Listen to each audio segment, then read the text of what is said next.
Hello, welcome to another episode of the Project Purple podcast. I'm Dino Verrelli, founder and CEO of Project Purple and the host of the Project Purple podcast. We're back in the studio today. It's been a couple weeks. I was away on vacation, but we've got a busy schedule coming up, and I've got a special guest with us today. Coming to us today from California, Christina Helena. Christina, welcome to the Project Purple podcast. Hey, thanks, Dino. I'm glad to be here. Well, we're excited to have you. I always say full disclosure, but that's kind of like a corny saying. But I always like to tell the audience, like I'm always like open. I'm an open book here at Project Purple, and you and I connected via social media. I think I got a Google alert. Something came up somewhere. And I reached out, and it was kind of, and I'll be honest with you here. I'm not trying to be slick here or anything, but like I was kind of thinking, like, I don't know if she'll reach back out to me, because when I read your bio, you've done TED Talk, you've spoken quite a bit, you've got acting experience, you've done a lot of great things. But then you were a pancreatic cancer survivor. So I was like, I don't know if she's going to reach back out to me. I don't know if this is like above my pay grade here on the Project Purple podcast. But then you did. You reached right out, or I didn't know if I had to go through an agent or something. And you reached out, and I was like, wow, this is so awesome. And I know this has been a while. I think we connected back in like before the summer, or maybe in like May. Wow, before the summer, for sure. Yeah. And I know you've been traveling, I've been traveling. And the other thing too, and you know, again, for the audience listening, you were so awesome because I asked you to reach out to someone who's near and dear to my heart, a family locally here in the New York area. And you were like, no problem. So I'm just excited to have you here on the podcast. It's always great to have survivors, and you've got an amazing story to tell. So I want to stop talking and hand the mic over to you. Oh, Dino, thank you. That's such a sweet, kind introduction. I appreciate it. And all I keep thinking as I hear you speaking is it's human to human. That's all we got. And it's a pleasure to connect with you. And it's a pleasure to connect with other pancreatic cancer survivors, because there's not a lot of us. And everyone's story is so different and powerful. And I love this sort of like innate ability to quickly get to our humanity through our stories. And I find that to be super important. Yeah. And, you know, I think this is like the one thing that's been really wild about the podcast here. You know, we had this idea to do this podcast. It started actually over 4 years ago. And I don't think, like, you know, now fast forward, back then I could ever thought that we'd have so many survivors and so many connections that we would have made throughout the country and even throughout the world. I mean, we've had guests from Australia, from the UK, come on the podcast and share their journeys. So it's really special for me anytime we get survivors, and in particular, in your case, a long-term survivor. And I know you've got a pretty amazing story to share with our audience today about your journey with pancreatic cancer. And with that, I'm going to hand the mic over to you to share your background. And as I know we said before we hit record, you can stay as high level as you want. You can go as far back as you'd like. But with that, the mic is yours to share your journey with pancreatic cancer. Thank you. Oh, man. It's such an wide open intro. Where do we start? I mean, for me, it's wild because I feel like the first life credit I got was pancreatic cancer survivor, because it happened at such a young age. I was a teenager, and all these beautiful things unfolded into like this journey of my life afterwards because of it. So it really all started when I was in college, right there in New York City. And I was in my apartment. It was, I don't know, 2 o'clock in the morning, and I'm sitting there chilling, doing homework while I'm talking to my boyfriend at the time on the phone, you know, exactly what teenagers should be doing in college. And I got a really sharp pain. And the second I got this sharp pain, like it knocked me out to the point that I was like, fell to the ground. And when I fell to the ground, I had a really bizarre experience happen. At that point, I left my body, and I had an out-of-body experience in which I was communicating with my grandfather, who told me that I was sick and told me that I was dying specifically. And that experience with my grandfather was so bizarre. I think most people wouldn't really know what to do with something like that. But for me, because of the nature of my spirituality, I listened. And when I came out of this really wild out-of-body experience that I had, the first thing I did was call Delta Airlines. I got on a plane, I flew to Detroit, reconnected with my family, and started going to different doctors. And first doctor, nothing's wrong with you. Second doctor, nothing's wrong with you. Third doctor, nothing's wrong with you. And they were checking all the obvious things, as they should, because I was an 18-year-old with chest pain. And that was it. No other symptoms. I just had chest pain, but like really intense chest pain. So I got checked for the obvious stuff, acid reflux, or maybe something was going on with my heart, or maybe something was going on with my tummy, and all justifiable. But as doctors were saying to me that I was fine, I was getting more and more scared because I knew I wasn't fine. I knew that I wasn't okay. And I finally went to my family doctor again and said, listen, you've sent me to all these other doctors and everyone is saying that I'm okay, that my heart is fine, that my lungs are fine, that I don't have acid reflux. I don't know what's going on. So the doctor at that point suggested that maybe I was psychosomatic, that I wanted to be sick, or that I was just so stressed out in college. And, at the time, it was really scary to hear that. Looking back now, I understand. I understand why I wasn't getting diagnosed quickly. You don't expect an 18-year-old to have massive pancreatic tumors all over their pancreas, period. At the time, I didn't know that. I didn't understand how nuts this was. Now I do. So I have understanding for the doctor who suggested that. But if I have to tell you, if it wasn't for my stubborn Greek self, my stubborn Greek 18-year-old, that was just no, you're wrong and something's wrong. And I want you to check. And don't get me wrong, I had no idea what I was talking about. I was like, give me a CAT scan. And I had no clue what a CAT scan was. I had heard of it. And he's like, no, you don't need a CAT scan. Well, we finally hashed it out and he ordered an ultrasound, which now I understand is not really this really big test. But at the time I was like, sure, I'll take it, whatever it is. But it was that ultrasound that they managed to find these masses on my pancreas. And it was that ultrasound that became the catalyst to an immediate CAT scan. And it wasn't even more than an hour from the end of the CAT scan before my parents got a phone call saying, your daughter has pancreatic cancer and 6 months to live. This all happened within a span of 4 weeks. It all was moving so quickly. So when I came home from the hospital that day after my CAT scan, my parents had already received that news.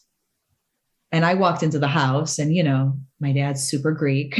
My mom's not Greek, but I call her an honorary Greek. And my dad's got this big dramatic look on his face. And I immediately think, okay, someone died in the Greek family. And I said, the first thing that came out of my mouth was, who died?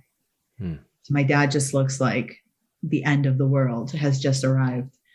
And he's like, nobody died. And I'm like, okay, then what? What happened? Why do you have that tragic look on your face? And he's like, come inside the house. I'm like, no. And now I'm starting, I'm like a rambunctious, a little teenager. And I'm starting to think it has something to do with me. I'm like, no, I'm not coming in the house. Tell me what's going on? The house is danger zone. And my mom walks over to me and she says, your doctor called and said, you have 6 months to live.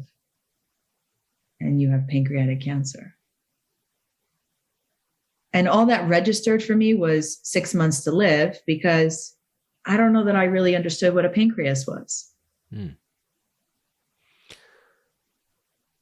So that was a pretty intense experience to stand there on my driveway and have to like face my whole life, have to face everything I've done, everything I haven't done, everything I've ignored. It's really an awakening experience to be told you have a time clock. And for me, it's probably one of the best moments of my life, because when you're given a time clock, or at least in my experience, what I realized is you lose all ability to BS yourself right then and there. Like, it's gone. Like, that ability to like just BS yourself and tell yourself lies or wear the mask of like who you truly are, like goes away immediately. And I had to like face this like intense truth of life in that moment. And it became sort of this, wow, oh my goodness, I have to survive because I haven't done this and I haven't done this and I haven't become this. And like all these things, like a mathematical equation just going, it's quick. So the next phase became just like finding a surgeon and really understanding like what I could do to survive. And it happened such a long time ago that we didn't know as much about pancreatic cancer or the whipple surgery, not nearly as much as we know now. And I was also in a part of the world, part of America, that maybe didn't necessarily have doctors that were super aware or up to date with everything related to pancreatic cancer. So I got caught in a little bit of, what's the word? Lack of communication, lack of knowledge. I was being told one thing, right? The reality is I probably shouldn't have been told that I had 6 months to live because I believed it. The reality was there was a way to save my life, and it was through a whipple surgery. But then finding a surgeon that had done an ample amount of whipple surgeries, or I'd met a lot of surgeons who had done one or two. And that's it, like, it just became like truth bomb after truth bomb after truth bomb. Like every piece of information I was getting from doctors and surgeons and just anybody I was speaking to was just like, what? You've only done two? Wait a minute. This whipple surgery thing is kind of a big deal. Like, I was just so much in the unknown and learning so much so quickly, so fast. And I think the hardest truth bomb was when I went to meet a surgeon and he said very nonchalantly, okay, we're going to remove your stomach, your pancreas, your gallbladder, your duodenum, and your small intestine. And I was just like, wait, what? Wait a minute. That's what you have to do? So like, I was learning all these things. And as like an 18-year-old, I'm just like in pure shock. So I want to jump in here real quick, though. Not to put you on the spot to ask you how old you are, but so don't even go there, Dino. We're not going to go there, but and I'm going to stop you right there. Don't even go there. Don't even go there. Not so we're going to make some assumptions here. The World Wide Web, as we know it today, wasn't there. So it's not like you could go onto the internet and type in, top whipple surgeons in the United States. No, you can, because that's exactly what I did. So, but though, I guess my point here that I want to try to put across is the speed that we have today in terms of information, this information superhighway that the internet has become with disease and cancer and WebMD, how people can diagnose themselves. That wasn't the case back then. So getting this information probably took a little while to get coordination, like like now, like you can go, like I can go online right now and I can book an appointment at MSK for like, I don't know, the first available opening, which could be next week if my mom was diagnosed with pancreatic cancer with an oncologist. Now I put in air quotes here for our listeners, with an oncologist. Does that mean you're getting the top oncologist for GI cancer? I don't know. Probably not. Yeah. But so you're 18 years old, which is one. Being 18, most 18-year-olds, as you said, you were in your room talking to your boyfriend, probably worried about homework, which you were doing, which was good for you. But most 18-year-olds in the city are worried about like where they're going out tonight, who they're, following on social media. Well, that's now, but back then, where they're going, where they're partying, who they're hanging out with, how they getting through the weekend. Not necessarily worried about fighting cancer and having 6 months to live. So you have that piece, one. But then also too, just I think just like for the audience and also for me, that had to be like crazy. I guess I don't have a better word, but like to bring all this information in and where you're getting that information from. I mean, even in this day and age, as great as the information superhighway, as I mentioned, is, it's still super daunting and it's still like nauseating the amount of information that you have. I just can't fathom you being 18 years old and having to kind of, and even I'm sure your family was assisting, but that's a lot. Okay, there's a lot here to unpack. So I should preface by saying I probably process information in a very peculiar way, because this all started with an out of body experience where I was being told that I was sick. And I, in general, very much connect to people and look into their eyes and see how I feel about them and see, okay, can we have a real conversation here? More so than looking them up on the internet. For me, I knew nothing about the medical industry. I don't even think I even understood how cancer cells work. I didn't know, I don't even know that I knew what a tumor was until somebody explained it to me. And granted, I should preface that English is my second language, and I came from a different country, and I wasn't born in the United States of America, even though I'm an American. So like there was also like that language barrier of like learning English, but then understanding medical language while you're learning English. And I didn't go to the web to search for information, even though it was available for me, because everybody that I was coming in contact with was picking up the phone and calling exactly who they knew because of the nature of my age. I think at the time it was so shocking that I had pancreatic tumors as a teenager that every single doctor I spoke to picked up the phone, and the other doctor on the other end, instead of making me wait maybe 2 months for an appointment, was saying, come down to my office right now. So because everybody was so helpful once the diagnosis was there and everyone was just picking up the phone, and I realized really quickly that what I had was very serious, because I Google searched doctors surgeons that were doing the whipple surgery. I would call their office and all I would say is, hi, I'm an 18-year-old with pancreatic tumors. Can I please speak with Dr. So-and-so? And they're like, yes, please hold. So like everybody was like very receptive to me, and I think everybody felt bad. And I was starting to see that I was getting doctors on the phone almost immediately. Wow. And I went with that. I really was just going with my gut and my intuition. I was meeting surgeon after surgeon. And because I didn't understand everything that this whipple surgery was going to entail, I didn't understand cancer cells. I really did not understand so much of what I was being told. The one thing that I did understand is truth. It was humanity. It was the one thing I could understand is like looking in a doctor's eyes and saying, ooh, this doctor cares about me, versus this doctor doesn't really even see the fact that I'm an 18-year-old with my whole life ahead of me. And that's how I chose my surgeon. I chose my surgeon because I looked into his eyes and I knew that I had my best chance with him. Because when I looked in other surgeons' eyes, I felt this disconnect.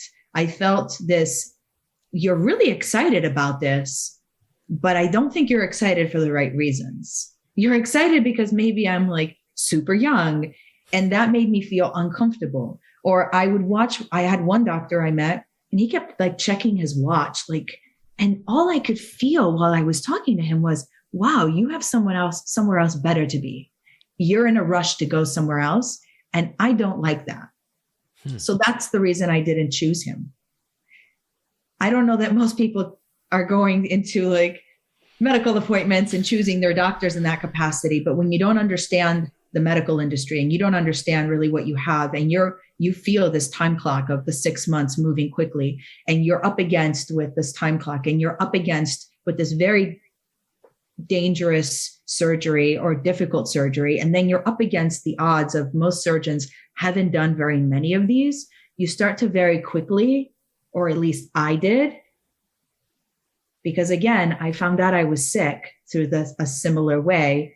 I put all my chips on my intuition, all of it. I didn't listen to anyone other than my intuition because it was the only thing that was never wrong. So powerful hearing you tell that story, because I hope for people listening at home really take that to heart, because I think, I'll say this, before you and I hit record, we were talking about, we were both in Europe and how lifestyle and stress and everything. I think for our listeners here in the United States, I think a lot of times people just make decisions because, and they make those decisions not based on their intuition. Mm-hmm. Mm-hmm. And the reason why I say this is I've had so many families reach out and say, and I'm sure you've heard this, well, so-and-so is a really good doctor, but every time we go in, doesn't seem to pay attention. Mm-hmm. Doesn't really answer all our questions, but everyone else says he's a really good doctor, or he or she is a really good doctor. But they know internally it's not the right fit, but then they still go with it because either they're at XYZ institution or they have so-and-so recommended them. And I don't, there's like this psychological piece here that I think is so critical, Christina, in fighting pancreatic cancer, but all cancers, that patients always overlook that. And so it's just so powerful to hear you say, like, hey, you trusted your intuition, you trusted your gut. This was the guy that you knew was going to be the person to do the surgery, and it made sense, and you felt you were 120% bought into that, and so was he into your care, right? But I mean, I don't have the answer to it. I just think it's to why people do that, but it's so powerful to hear for you, and I hope our audience listening and watching understands that, and really takes that, and hopefully making some of their decisions. Like, you always have to feel comfortable in the doctor. Just because he says something doesn't mean that, and if you don't feel comfortable, it doesn't mean you go with it. I feel like sometimes people do that. They don't ask questions, or they don't self-advocate, I guess is what I'm saying. And you got to feel 120% in. Yeah. So much here.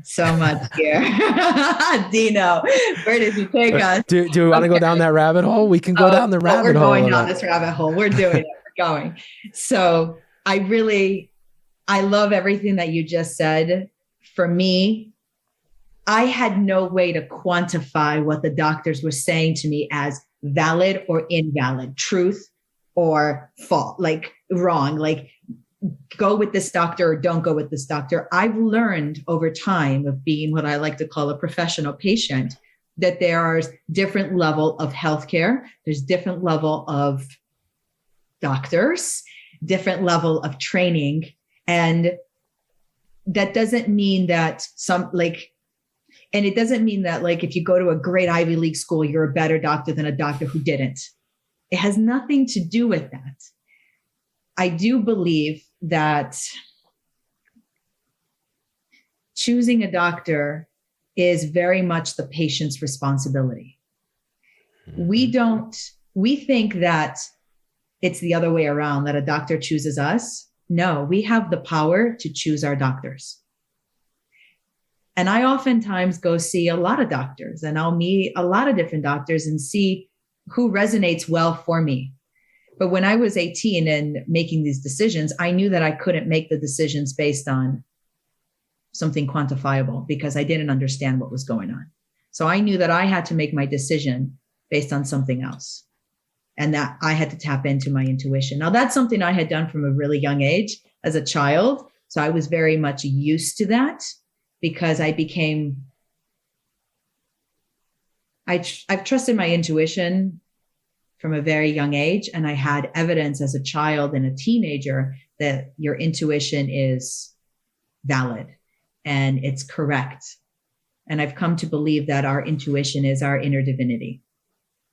It's the most genius part of ourselves, my personal opinion. So when we have the courage to trust our intuition, we get the highest level of truth. Now, why do we ignore it? Why do we Because, ignore it? well, I was going to throw something in here. I think our subconscious, which drives our conscious, doesn't allow us to. Well, what is it that controls that doesn't allow us to? I think humans as a whole are, you wake up in the morning, we're very ritualistic, right? Whatever our rituals are, right? And yeah, you can change those rituals, like eating healthy and doing certain things. And I think we get into these rituals or these patterns of how we do things day in, day out. And that's typically driven by our subconscious, and whether there's factors of influence from the subconscious, from family, social media, work, friends, that drive what our conscious does. So I think kind of like the exterior of those influences kind of create us, right? Like in a way, like our experiences that we experience. I'm a big growth guy, Christina. So I'm always about growth. And I think there's a saying when I did some training years ago, and how this, I'll get this, how this comes back to this is like, the amount of uncertainty in someone's life determines the quality of their life, was one of the trainers. I remember he said that. And I was like, what do you mean by that? He's like, well, you got to get out of your comfort zone, and getting out of that comfort zone, potentially gives you better quality of life. Like if you were scared to do presentations in front of people, and then all of a sudden you become this public speaker, you're going to have other opportunities. You're going to feel more confident. Confidence, will bring other things. You'll lose weight. You'll start running, start working out, better health, maybe better job, those kinds of things. So I think for people, to come back to this, I think like societal norms are that, like you said, something very powerful there about a doctor that goes to an Ivy League school is like, just because you go to an Ivy League school doesn't mean you're the best doctor in the world for whatever specialty you eventually become. But I think the societal norms that maybe here and in certain parts of the world that people buy into drive that subconscious to think that like, hey, this doctor went to XYZ Ivy League and he did his residency in the city at XYZ hospital or institution. Oh, he must be really good. So even though the guy's a jerk and, is looking at his watch because he's got a tea time or he's got another appointment back to back to back and doesn't really give you the answers you want to hear, he's still a good doctor. So I think that's kind of driven a little bit by the subconscious and then by the exterior things that we believe to be norms. We choose to believe some of those things. And sometimes we choose to believe things because we don't want to see the truth underneath them. And this is the hard, beautiful, incredible lesson I learned from having a whipple surgery and having 5 of my organs removed, was that in that glimpse of a moment when I was given a time clock, I had to see myself in a way where I couldn't BS myself. And that was really painful. I don't know that we have the capacity to trust our intuition to the level that we have access to and can if we don't take full ownership for ourselves. Because to trust your intuition requires this like innate, powerful confidence in yourself, because nobody can tell you if it's right or wrong other than you. And if you're wrong, then that full responsibility falls on thyself. What I discovered through pancreatic cancer is that our scars, things that we don't want to see about ourselves, actually hurt us in the long term and affect our ability to have that self-ownership and that self-trust, which is why we don't trust ourselves when we go and meet a doctor who's not in alignment with us. We stay there because whatever I'm feeling about it must not be true, when the reality is everything that you're feeling about it is true. But why is it that we don't trust ourselves? for me, it became down to facing my scars. And that's why I developed the platform, My Scar is Sexy, because it was like this shame that we have about our scars or things that we don't want to face or don't want to deal that keep us staying a version of who we are, but not necessarily the authentic version of who we are. We wear this mask and we pretend to be somebody else because if somebody found out about our scars, then it would be too painful and we don't want to be unveiled. But that also hurts us, or at least it was hurting me, because becoming that version of me was not allowing me to be my authentic self, which had ownership and self-responsibility and confidence. So when I needed to access that utmost intuition, that utmost ownership of myself, that no, I'm walking into this office and I don't feel comfortable. I don't think this doctor's in alignment for me, that I can stand up and say that to myself.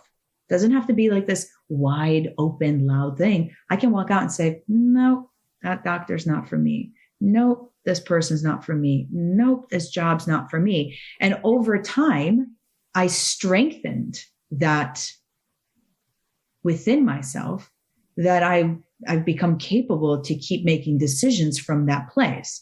But if we don't make decisions from that place, then what we're strengthening is constantly suppressing what our intuition is telling us, constantly suppressing what we really believe is right for us. But because society tells us not to do it, or culture, or our family, or our environment, then we continue to just keep becoming a version that is not truly us. This is not something that changes overnight. It's a constant daily practice of who you choose to be. And for me, what I discovered was the catalyst in between the two is that ability to like face our scars, face ourselves in our totality, not our partial self, to be able to have that ownership, to be who we really are against all odds or against what maybe the majority of the people or the society believes.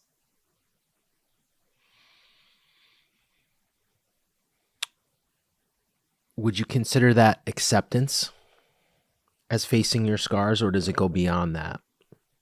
I think it goes, well, depends what you mean by acceptance, right? I think acceptance means something else, something different to everyone. Like, what does acceptance look like? What's the definition of acceptance? So for somebody, it may be, okay, I have mentally accepted something, but I haven't told people about it, or I'm not open about it. For other people, it may be like a level of forgiveness. So it's really hard for me to say, would I consider that acceptance? Because I think acceptance means something different for everyone.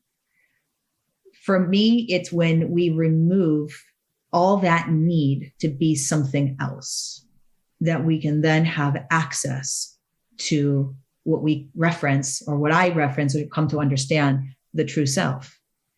And I believe that the intuition, our instincts, those impulses, that part of your soul that like aches at you to do something that's ignored so often by people, is like the truest form of communication we can have. And again, I will preface by saying I feel this way because I've had so much experience in listening to that part of myself, and moments where I was in danger, and moments where my life has been threatened, and moments where I'm facing this cancer, I'm facing like a time clock. And I've had the courage to just put all my chips on the table and just like not listen to the outside world and just listen to my soul and my intuition. And it's always turned out to be great, like really life-saving. So I have experience that constantly says, Christina, just listen. This is scary. This is courageous. I know everyone thinks you're nuts right now, but you know you're not. And you know this has saved your life before, and it's going to do it again.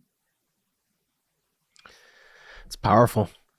I just to be honest, I don't know how many people are there, you know, that openly admit it. And the reason why I bring up acceptance is because I've had a lot of survivors on the podcast, a lot, probably over 100. And there are common themes, and there's things that I have seen.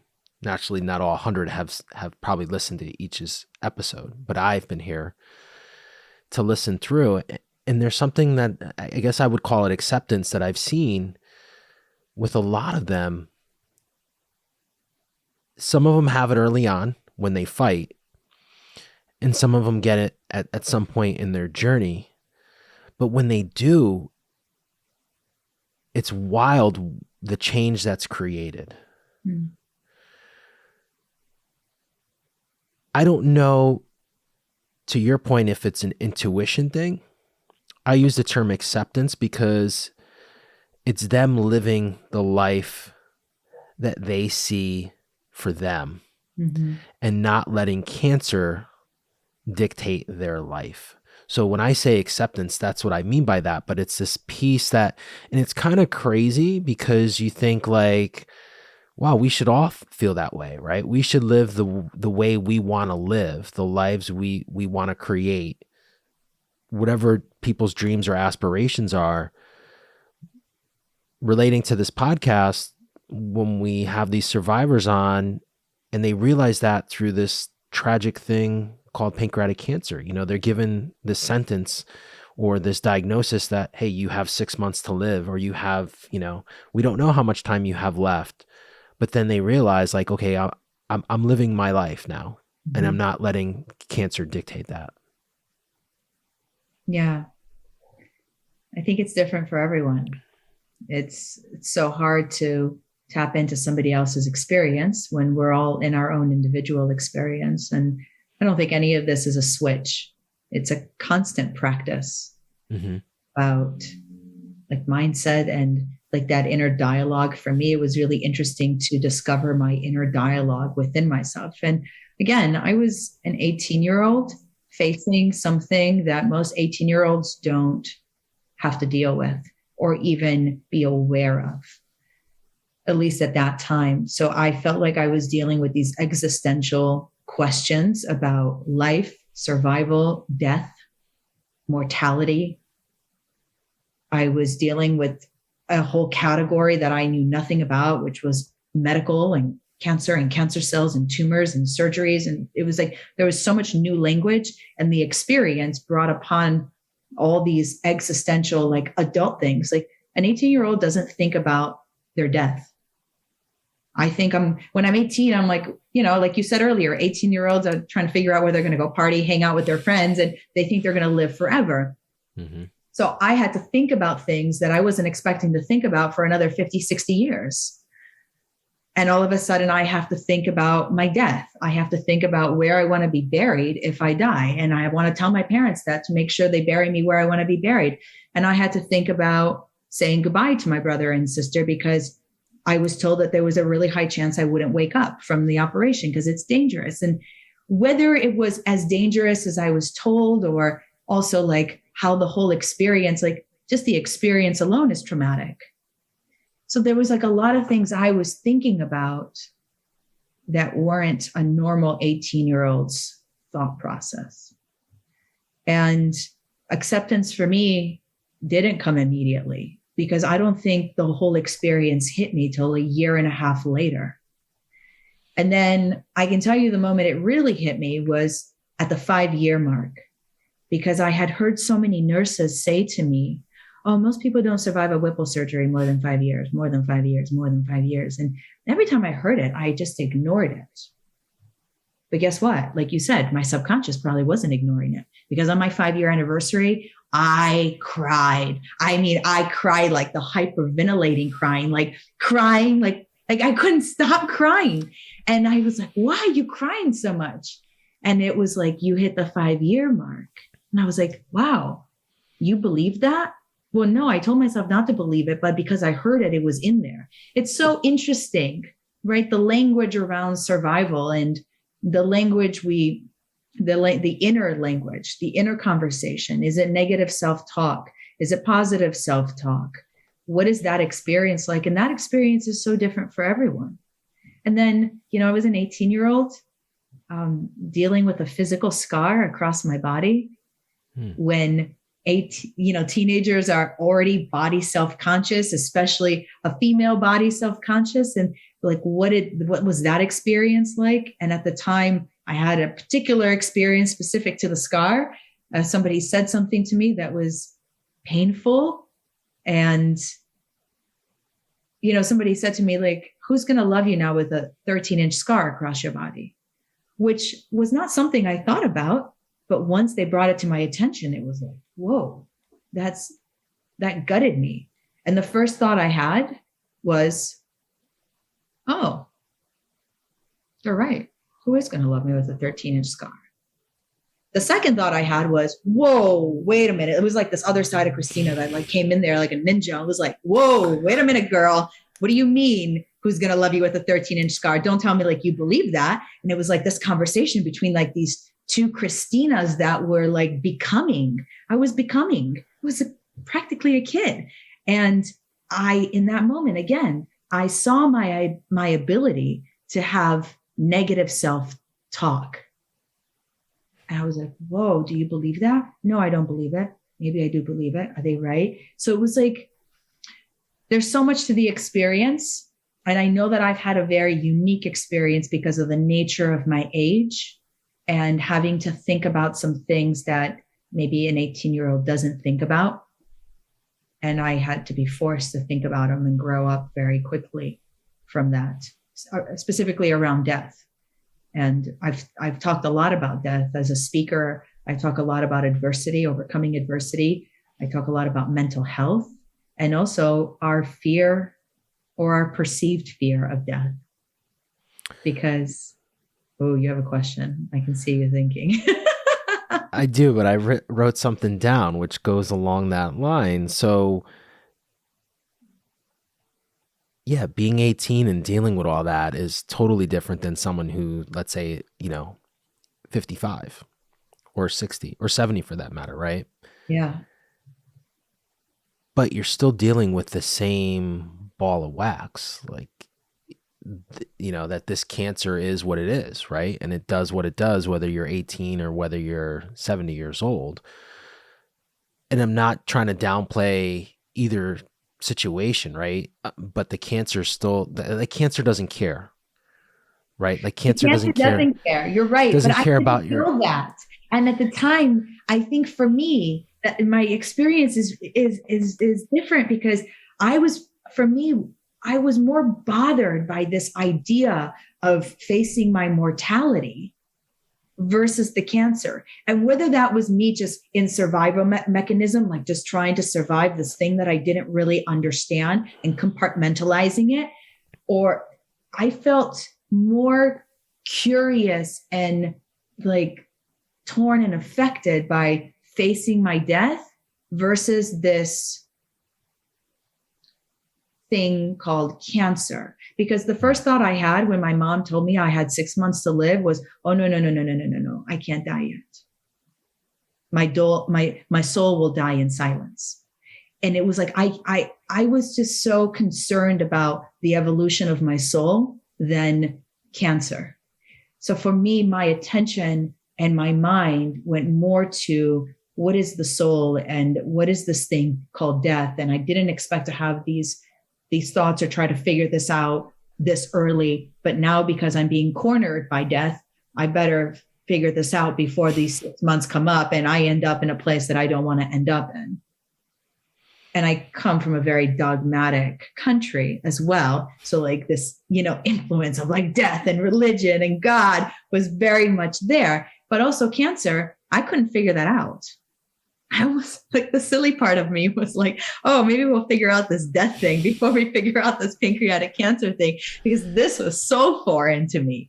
And I just put that all in like my surgeon's hands. I was like, okay, yes, I trust you. You're my best chance. I know that. Like I looked in his eyes and I was like, this is it. You and I are a team. If I don't survive this with you, I'm not surviving this, period. And I felt so much conviction in that truth. I knew I chose the right person. There was like no doubt. I knew it before I even spoke to him. I could just tell by the way he was looking at me. I could tell by the way he was walking towards me. It was a really powerful moment. Yeah. And hearing you say that, so I just wrote, it's the power release, right? Like you release all that tension that you have about fighting this cancer and you put that into it. But going back to what we talked about before is like, you have to have that connection. If you don't believe in that doctor, 1,000,000%, right? To infinity, that this is the doctor that is going to be the doctor to save you. then it doesn't work. Mm-hmm. I But agree. I but agree. by doing that, you focus on you. You don't focus on the cancer. Yeah, I guess I never thought of it that Right. way. But That's true. that's what happens here. Like, so then you have this weight is lifted off. Like, hey, it's in, from a spiritual standpoint, it's in God's hands, whoever you believe, it's in their hands. And also this surgeon and the doctors that I have chosen, because I believe in them. I have faith that they are the ones for me, and they're going to solve this problem for me. They're smart enough. They're intelligent enough. They're experienced enough. I worry about me. And that's such a power, because as I said before, like, the cancer doesn't define you. It doesn't dictate. You're dictating the terms, and you're releasing that. And you have the power now to focus on you. Yes, that's exactly right, Dino, because I can't control cancer. I can't do a whipple surgery on myself. These are things out of my sphere. I can't control these. I have to go to people who can control them. All I can control, though, is my choice. Mm-hmm. And that's why I feel so strongly about our intuition, those little hunches, those little moments, because that is your choice. That is your soul speaking to you, whether, at moments I call it soul, at moments it's like intuition, it's our divinity. There's something that is speaking to us, and that is our power to make the right choice. And the right choice may not always be conventional, and the right choice may not always seem as the right choice to everyone around you, or to society, or to culture, or to your family, or to even doctors who, are perceived to be the best doctors in the world. What is the right choice for you? And for me, that was really important, because I wanted my soul to die. If I was going to die, it was really important for me that I died resolved,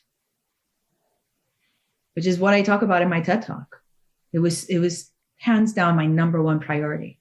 My TED Talk is called Dear Unresolved Soul. It's not death you fear, it's life.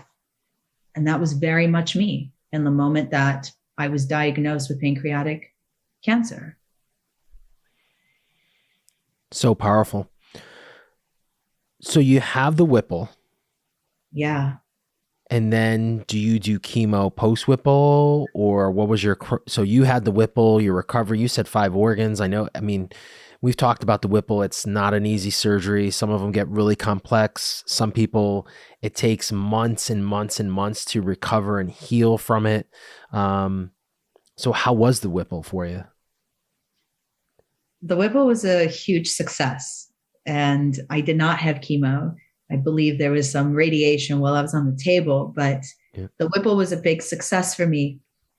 It's hard to tell, like, at what point I consider myself healed, because the whole eating process and learning what you can eat and can't eat and what works well with your body and what doesn't took a long time for me. And that was a very big challenge. It took a very long time to feel like I had like a variety of foods that I could eat. But I also think that part of that was, it was just such a scary experience that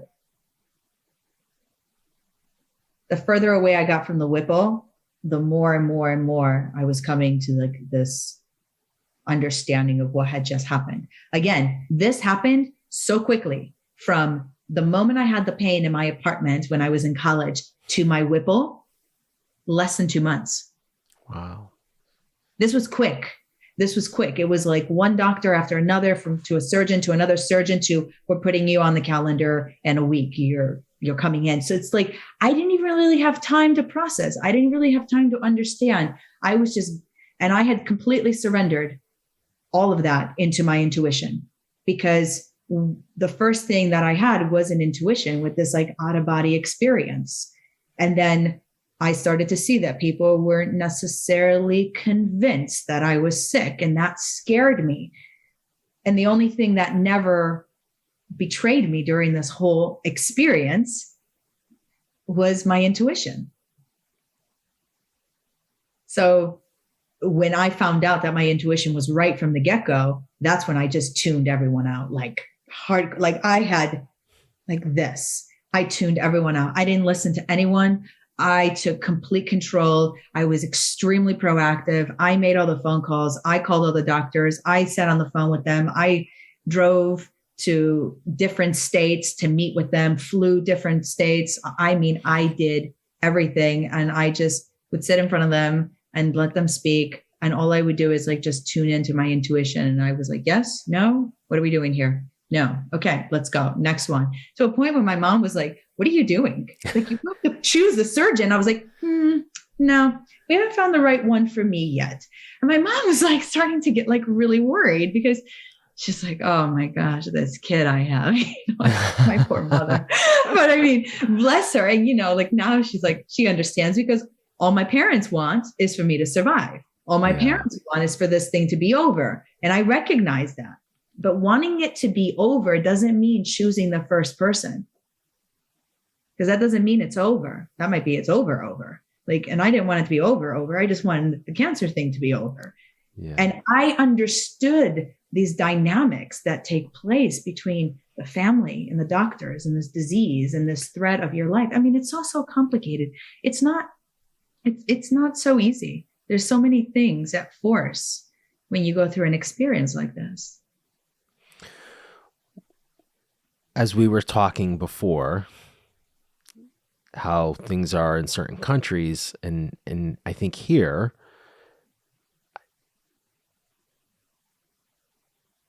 not to be a conspiracy theorist, but I think it's by design that it's so complex and it's so confusing here in the United States.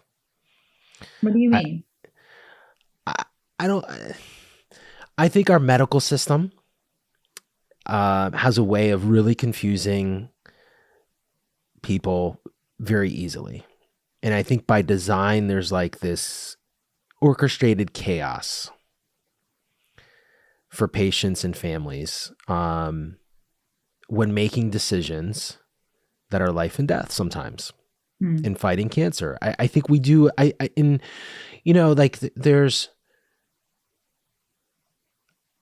There's advantages to like a full healthcare system like we see in Europe, universal healthcare, right?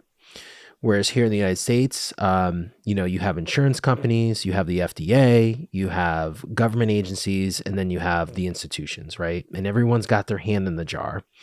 And I don't mean this in any disrespect or trying to be insensitive here, but we're all paying customers, right? If you've got insurance, or even if you don't have insurance, they'll still treat you. But I think sometimes, and I'm not trying to generalize, but I think there are some systems and some doctors, just like there's bad doctors, bad accountants, bad every profession, right? But I think here in the United States, we just try to make things so complex and so dysfunctional sometimes for patients and their families. That's my perspective coming from where I've come from, being with my dad.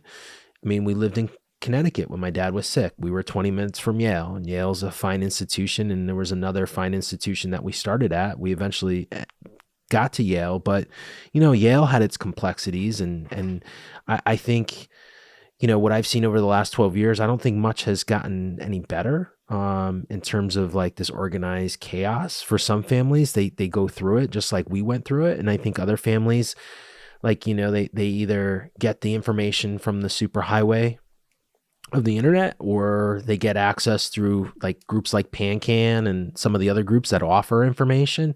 But then again, sometimes too much information is not the right information that the patients need to have. So I just think here, and I guess my point is, I think there's like, sometimes there's like this orchestrated chaos in our healthcare system here in the United States because of the way the system is set up. It's super competitive. Like, we were talking about New York. New York has, 6 or 7 hospitals all within, the Manhattan area, and they all fight for the same patients, right? Like it's insane. It's insanity to see that happen sometimes. And I've seen it firsthand with patients going to Columbia, they're going to MSK, then they're going to Cornell, then they're going to NYU, and then you see all these doctors leaving, leave Columbia, go to NYU. Why? Why are they doing that? Like, if you're in New York, why wouldn't you stay somewhere? Oh, because more money, or you get a higher position, like, is the quality of care changing for the patients by doing that? I don't know. You went there. Oh man. Okay. I don't No, like no, no. This it's is no good. holds barred. Like we do No, not no. I like I like don't this. care. Like we talk faith. If you know drugs, like if people have done, we've had people come on that smoke marijuana, and if that works, hey, do it. We've had You people know, go I the love whole. this. This We've is had, great. and this isn't live, but this will air. Like we've had people talk about holistic stuff, Christina. You know what? Like I don't throw out names, but like you know, not every system. I did throw out some names here, but I'm not saying that those are the names. But you know, like this is our job's not to be like to BS anyone here. This is Yeah. we're talking real here, and I think people need to hear this. And No, I this is love like it. I love this is it. I love that, you know, you're saying here, like, I wrote this down, like, you were self-advocating before self-advocating was a thing. Like, think about I this. was self-advocating before I even knew self-advocating, what that That's even meant. exactly. But that's But like where the did that come power. from for me? Where did that come from for me? Right? Well, yeah, but I have a question to that, and I don't want to, I do want Yeah, to bring I that have an up. answer to your first question, though. Yeah. So you answer Because that, and I'll for get back to me, that self-advocating. great. And then the reason I want to share something, and I think I have alternative perspective here. I come from a country that has a national healthcare system where if you have if you have cancer, or let's say you go to the doctor and you don't feel well, and the doctor says, okay, you need a CAT scan, and you're part of that national healthcare, you're going to wait for that CAT scan 6 months. I would be Yes. dead.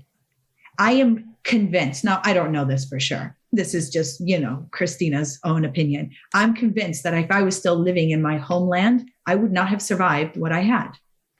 Now, somebody could come in and argue, say, well, maybe you wouldn't have gotten what you had. Okay. That's a whole other rabbit hole that I can't control. So we're not going there. My point is, while I do believe that our medical system in America could benefit from some improvements, as always, I understand the national healthcare system from countries where it's not efficient, where you're waiting 6 months for a CAT scan because you have some chest pain. You know how many people would die within that 6 months? Yeah. In America, I got my CAT scan within hours, not even a day or a week or a month. The doctor called when those ultrasound results came in and said, I need her in a CAT scan machine right now. And the doctor said, send her over to the hospital. We'll put her in as soon as she gets here. Like that level of care, that level of access in America. Now, I understand not everybody has it because I had an insurance plan that I paid for and that allowed me that access. And perhaps other people, not everybody gets to afford that. What I appreciate about it is that I know that I can work hard to attain it and have access to it. And that is what saved my life. The nature of the speed in which we have access to healthcare in America, that anyone can walk into an ER and get treated, whether they have insurance or not. Like, don't get me wrong, the aftermath of that can get really complicated and really intense and a lot of bills. But if you need it, you can walk in and get it. And that's not something that in Europe, all countries have, or at least the country that I came from. In Europe, they have a national health care, but then everybody's buying private insurance because the quality of their national health care. Like I have a picture I'm going to send you. I was in the ER in the hospital, and the general surgery sign for general surgery was a piece of paper with a marker that said general surgery because the funding is not there. Correct. So to like, we can look at our healthcare in America and say, oh, it's this, and it's, like all about money and it's all about this. And you're right. There's so much of it that could improve. But if I look at the other stuff that I had access to, I much rather take what's here. And it's hard because as an American, we don't have experiences of what healthcare is in other countries where it's not nearly as good than what we have. And the doctors we have in America are exceptional. We're so lucky to live in a country where we have access.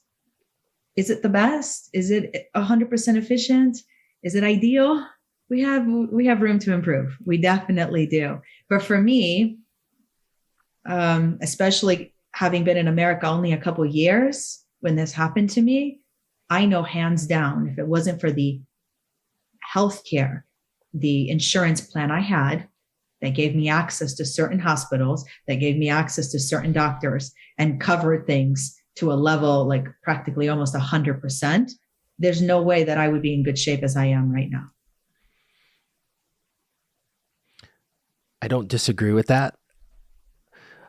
I'm a type, so I strive to be better. And I think our healthcare system can be improved for everyone. And to your point, I think, there's just areas of the country where, I don't even say areas. Even here in Connecticut, people have bad experiences all the time. That shouldn't, right? That should not be the norm, where like you have two different people go into the same hospital and get two different types of care, quality of care. And I think the one thing that I struggle with a bit in this discussion is that same point here is that, like, patients in Indiana, especially with this disease, probably don't get the level of care that the patient in New York gets. Mm-hmm. And to me, that shouldn't happen in this country. We are far too advanced. I just know from, and I guess I use the example of Canada. Our partners up in Canada, when pancreatic cancer in the last couple of years, they made it a requirement to have genetic testing done as soon as someone comes in and is diagnosed. In Canada, that was like an overnight thing. Universal healthcare, boom, it happened. Here in the United States, it was an NIH guideline. Mm-hmm. So again, the patient in Southern Indiana, and I know this for a fact, we had a patient reach out to us, Southern Indiana, they didn't get genetic testing right away.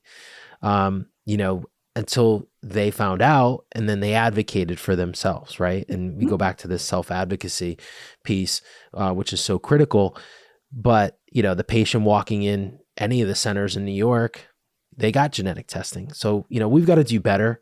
I don't disagree with you. We do have, some of the best here in the United States, and compared, I think acute care here in the United States, having a baby, breaking a leg, cancer, to some degree, is phenomenal compared to overseas.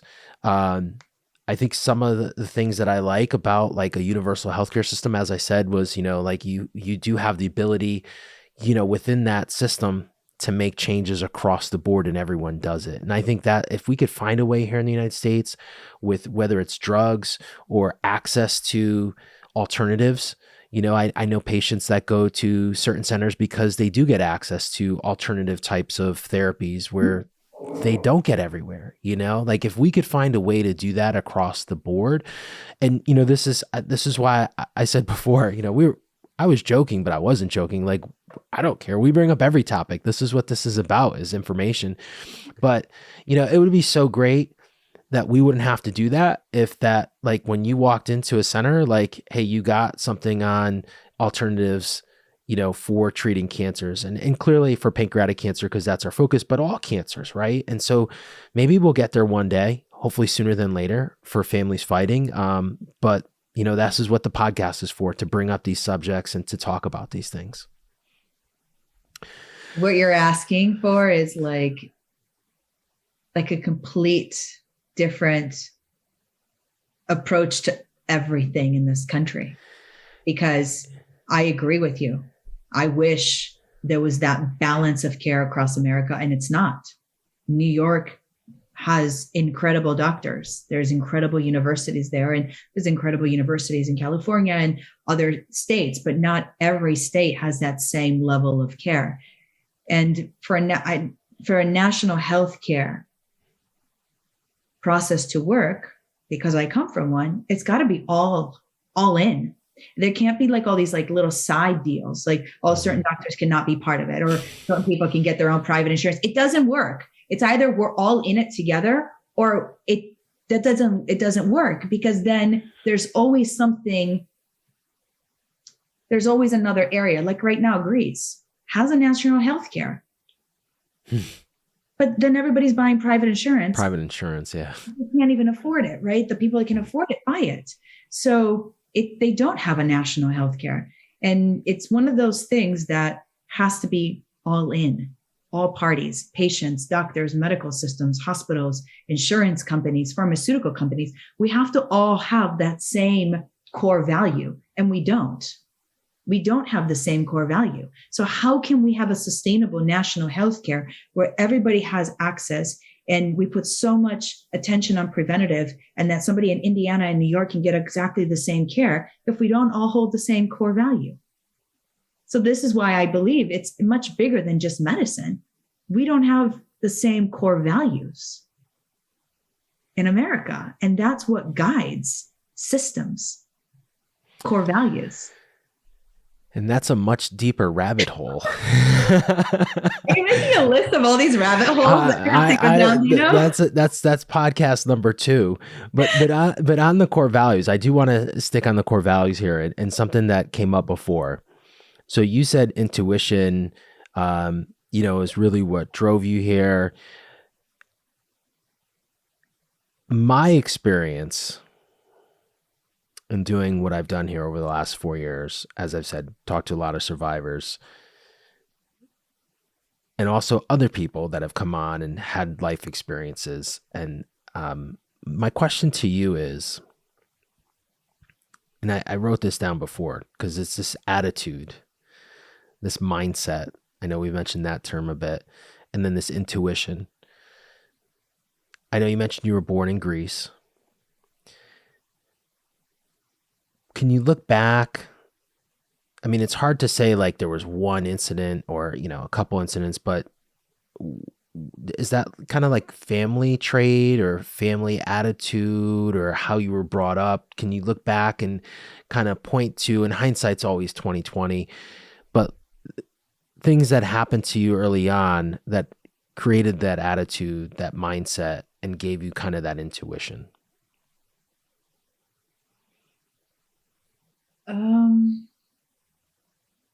Yes. I don't know that anything was taught to me. I know that from a really young age, I would listen to my intuition, or I would voice things that were instinctual, that I would say that about possibilities of, let's say, something that would happen in the future. And like one example, one day I was in 4th grade and I went to my teacher, and he was good friends with my dad, and they were like chatting outside of the school. And I was like buying a donut in like the little cafeteria at the elementary school. And then I walk up to my teacher and my dad, and I just beeline to my teacher. I look at him and I say, "You're going to die in 2 months if you don't stop smoking." And then I walk away. And like, it's like this out of nowhere thing. Like, why did I say that? It wasn't even like, I was just like in the process, it came out of my mouth and I continued on. And I had a couple experiences like that when I was a child, where I said certain things. And what I noticed is that my parents didn't say, "Don't say that. You're not supposed to say that. Why would you say that?" My father was curious. He said, "Why did you say that? Where did that come from?" And then I said, "Oh, I don't know." The next time it happened was when I woke up and I wore all black, and my dad was like, "Why are you wearing all black?" I said, "Because Grandpa's going to die today." And then my grandpa died that day. And then my dad was like, "How did you know Grandpa was going to die?" I said, "I don't know. It's just, I woke up and I had this thought that Grandpa was going to die, and I just put on all black." Because that's what we do in the Greek culture. We wear all black for 30 days when somebody in the family passes. It's not that somebody taught me to listen to my intuition. I think it's something we're all born with. And as we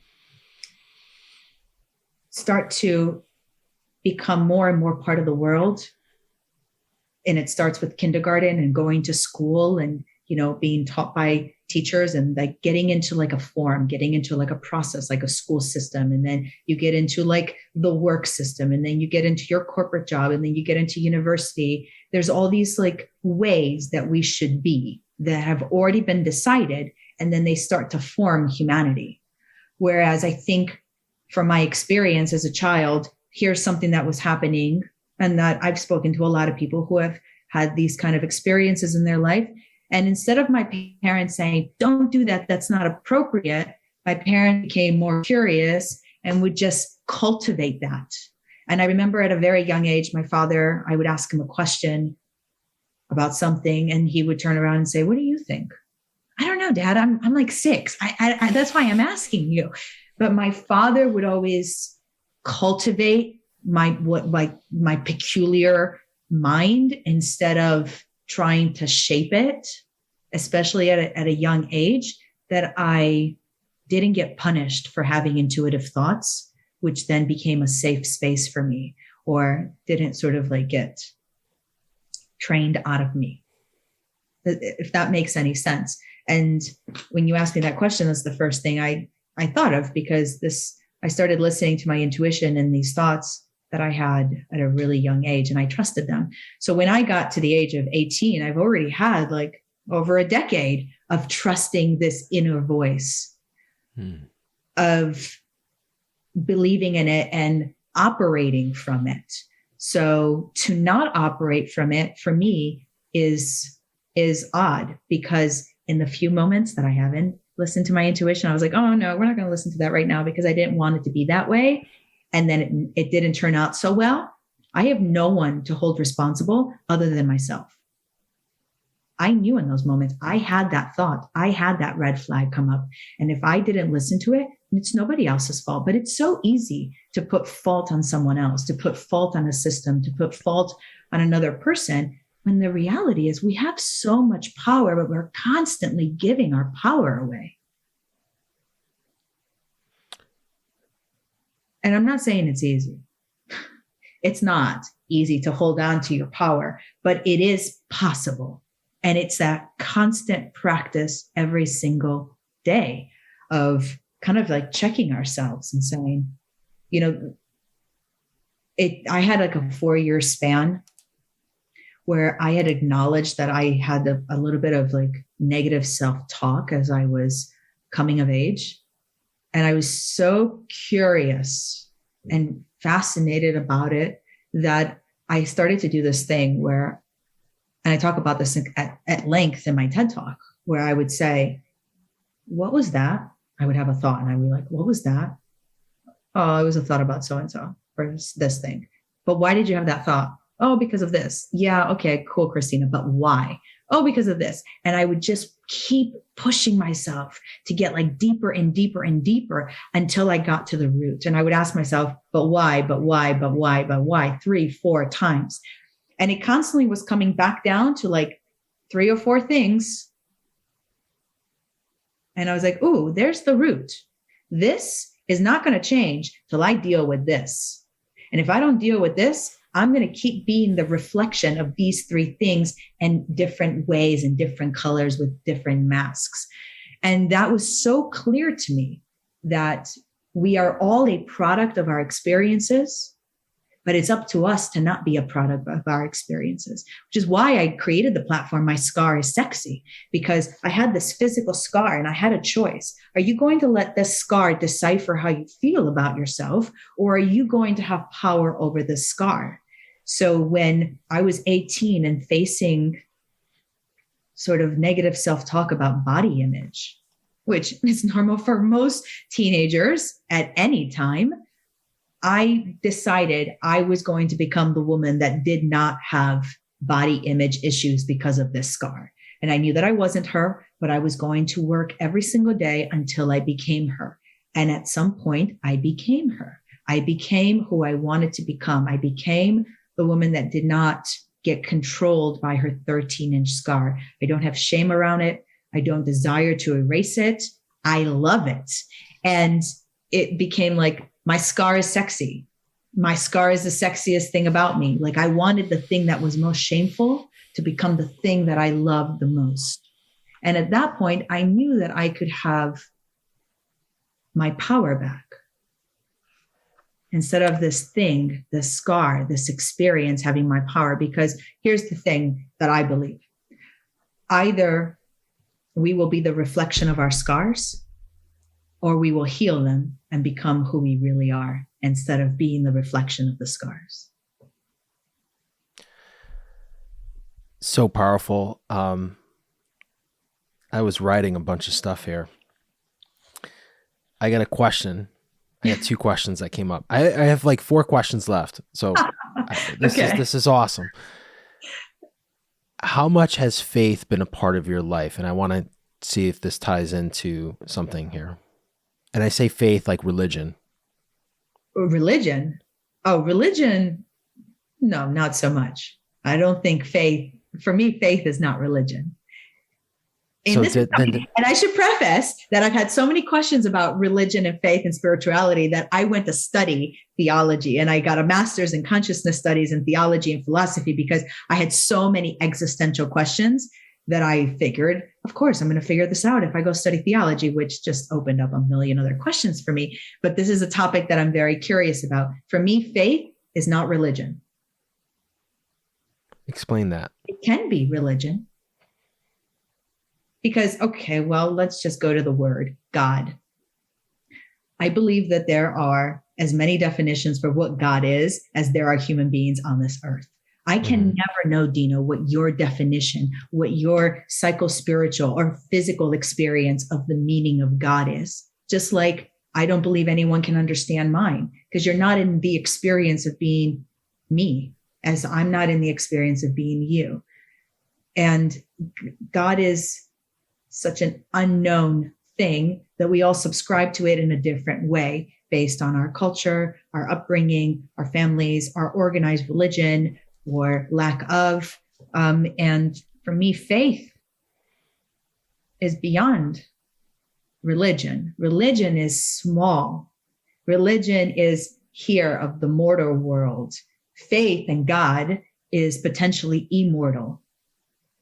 So for me, they're very separate. So, and thank you for the explanation. This is where I wanted to go. I wrote this earlier, and I say this because of my upbringing. I'm first generation Italian. Faith and believing in a higher being, going to church every Sunday was like what we did as a family for 18 years. And then I did it when I went into college for 4 more years. So when you were telling your story about the intuition you had of wearing the black with your grandfather passing away because, you know, your dad said that, like, well, your dad said, why are you wearing black? And you said, because grandpa's going to die today. I got goosebumps, and I just got goosebumps again saying the story, because I guess for the audience listening at home, if you don't come from an ethnic background, if you're American, maybe that would sound kind of crazy. To me, that's not crazy. Mm-hmm. That's a very similar experience that I've not similar, but I've heard similar stories in my family of, like, when my aunt's son died, how my mom, you know, there was a bird that came to the house and that was nesting or sitting on the back porch. And that was a symbol of something bad to happen. And lo and behold, a couple hours later, my mom gets this call from her aunt that her nephew died, right? Call that intuition. I think culturally, you know, it's these old wives' tales or these things that happen, right?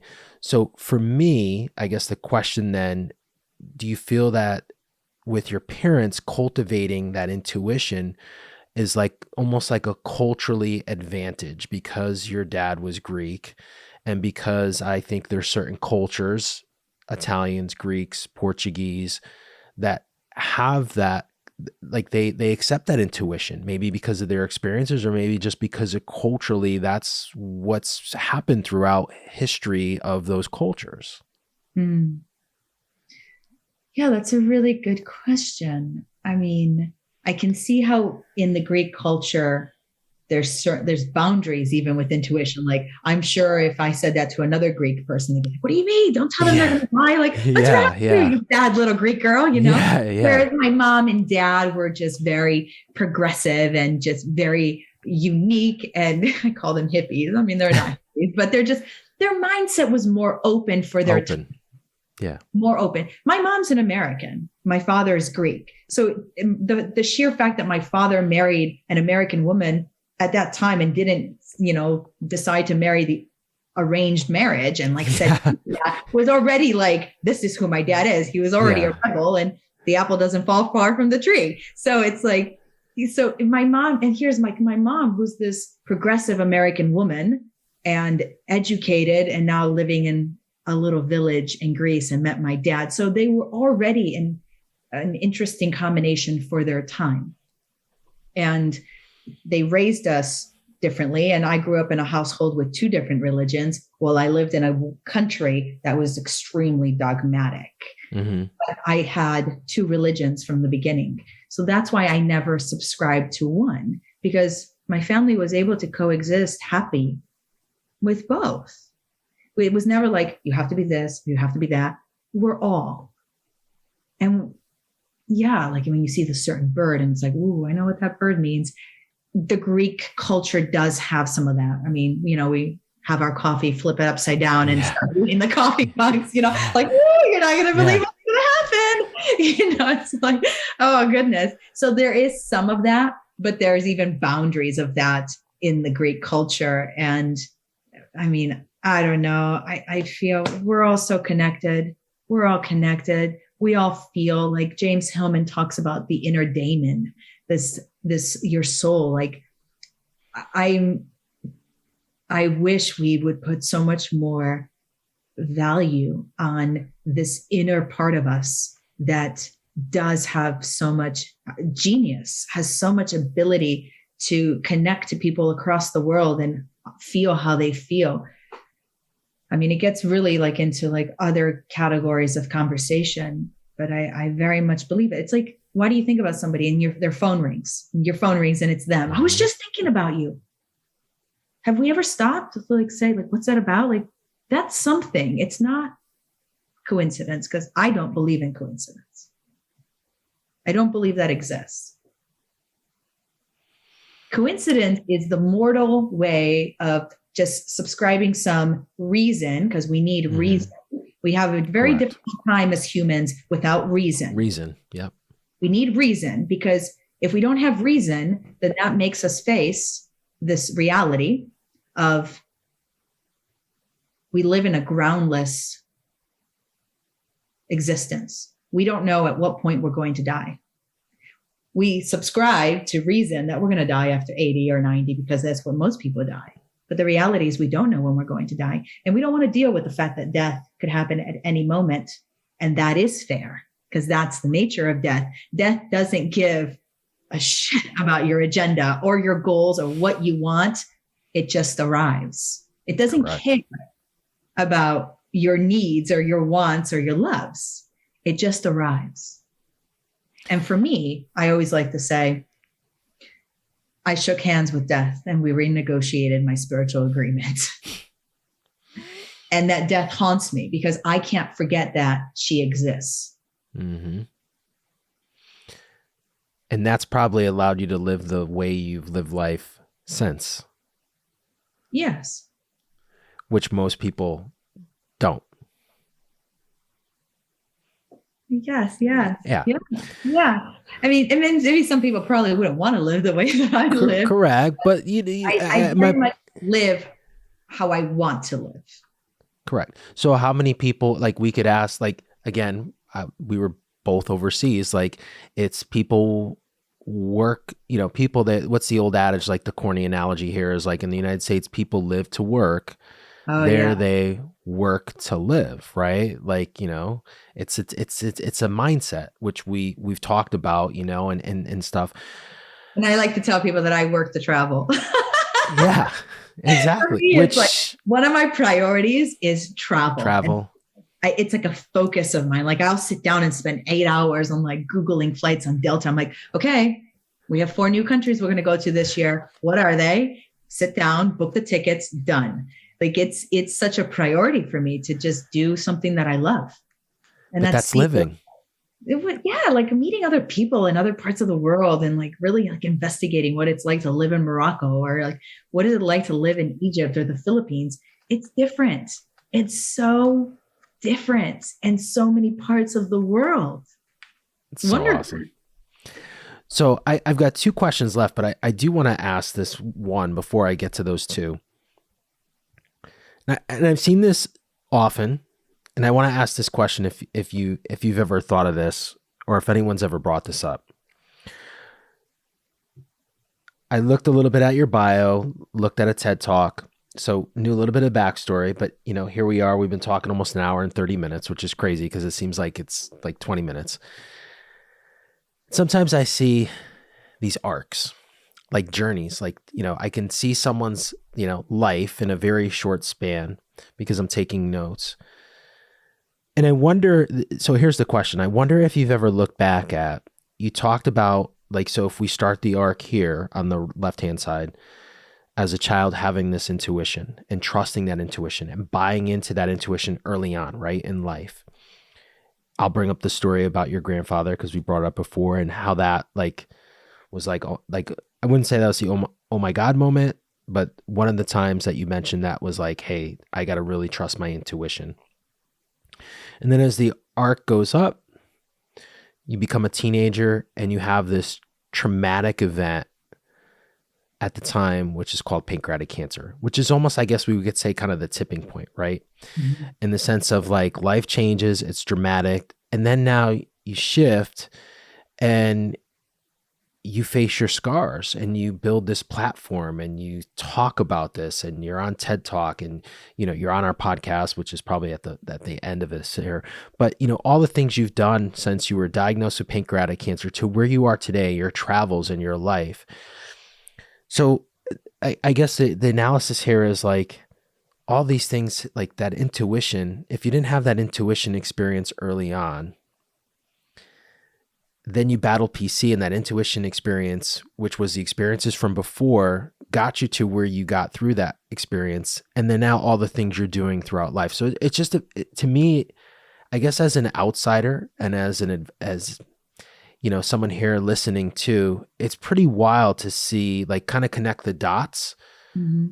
of the experiences you had in your life and what you said and how that has kind of led you through this path. And I don't know if you've ever sat down and thought about that, or if anyone's ever mentioned that to you. I have not been asked about that. I don't think about that because I just live it. And there's a difference. I'm not in awe of the connect the dots because I'm trying to understand why people don't think we're all connected. I'm trying to understand the opposite. Most people are like, like, look at all these dots and how your life's unfolded. And I'm like, hello, that before we came here, yeah, that's obvious. Like, for me, that's normal. For me, what's abnormal is to not connect the dots. For me, what's abnormal is people that don't listen to their intuition and and I get it because it's scary and it's painful and it takes a lot of courage to live this way. But I've gotten so used to it that for me, it's normal to live my life this way. What would be more painful for me would be to sit in a job that I know doesn't make me happy, or I know that I'm not meant to be in it because I'm not doing what I'm supposed to do, being in a relationship that I shouldn't be in, living in a place that I know I shouldn't be living in. Like, that for me is more painful because I am aware that I'm BSing myself. But the dots thing, call it like, it's kind of like when you're born, you're given this, like Google Maps, and your route is already there. And someone's like, hey, here's the app. Just follow this map throughout your whole life and you're solid. But just don't add any extra stops or don't change. No, don't put me on the highway. Go on the highway. And for me, that's what it's like. Like, it's so easy to live when you just listen. We make it hard because we let our brain get in the way. We let these parts of ourselves that we don't want to heal, don't want to see, start to control us. And that's when we start to make decisions that are not in alignment with ourselves, with our soul. And that's when we start to hurt, and we're self-hurting. But how do you get from one to the other? That bridge is painful. It's a lonely bridge because there's no one that can help guide you to that bridge. It's like when I walked down that tunnel, when I was really facing myself, and I really committed to facing myself. And part of it was, Christina, You got a second chance at life. You are not going to BS the second act of this. Otherwise, then what was the point of saving your life? Really thoughts I would have. I was like, that exact thought I had.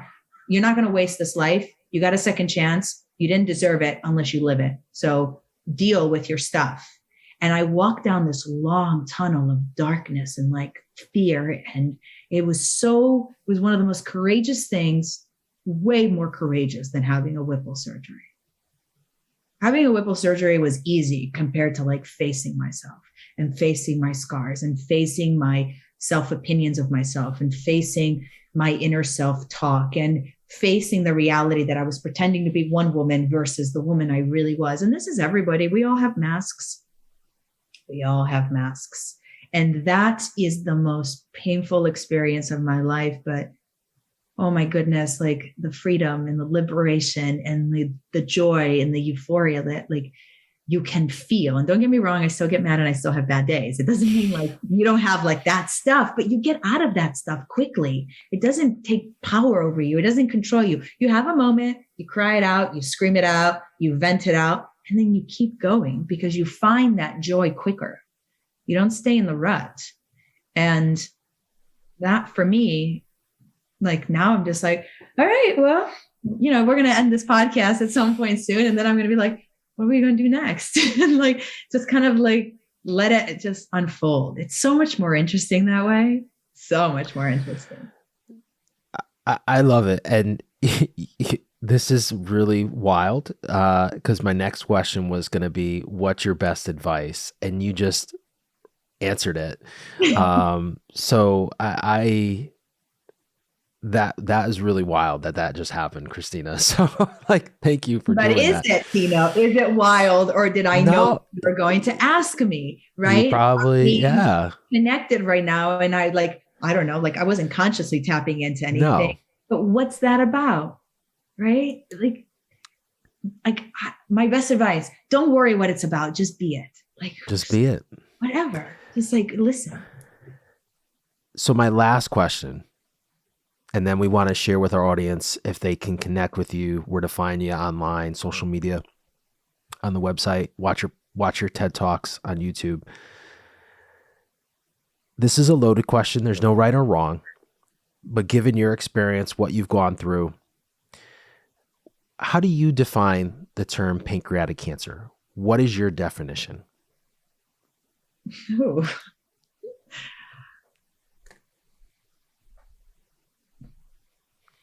Okay. First thing that's coming to mind is pancreatic cancer is this thing that happened to me that removed 5 of my organs, but it no longer defines me. There are days, Dino, that I forget I even had it. There are days I forget that I don't have 5 of those organs. And that to me, like I literally could cry saying that to you because it is like the most beautiful feeling in the world to forget that something so traumatic, so scary, that threatened everything you had, that threatened all the love you experienced with like your family and your friends and your mom and dad and brother and sister, something that was so terrifying and was like this darkness that I don't even remember it happened because it's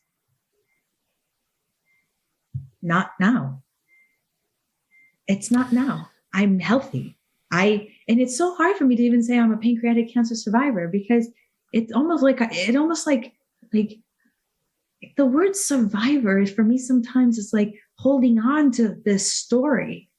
And I don't want to hold on to the story. I'm just ebb and flowing through the story. And at any point, the story is different. And it's so fantastic when I forget. I forgot my anniversary one year. I was like, oh my gosh, my remission was, it was yesterday. And it was such a great thing that I forgot because it means that it doesn't own me. It doesn't control me. It means that I'm healthy. I don't think about it. And that is the best feeling in the world. It's so powerful. And something I said before, it's that release. You release the care to your doctors. You release the cancer, like it's not here. It doesn't define. You live. It's how we all should be. Mm. Christina, thank you for being a guest on the Project Purple podcast. If Oh, our my pleasure. audience, Thank you it, for having me. this has been awesome. Uh, if our audience wants to learn more about your works, your TED Talks, where's the best place for them to connect? Two places. You can go to my website, which is ChristinaHelena.com. And then I'm on the Instagram. My handle is I am Christina Helena. Awesome. Christina, thank you for being a guest on the Project Purple podcast. Thank you. Thank you, Dino. It was a pleasure to be here. That's a wrap of another episode of the Project Purple podcast. If you like what you heard today, feel free to share this podcast and follow us wherever you listen to podcasts. And until next time, please be safe. That's a wrap of another episode of the Project Purple podcast.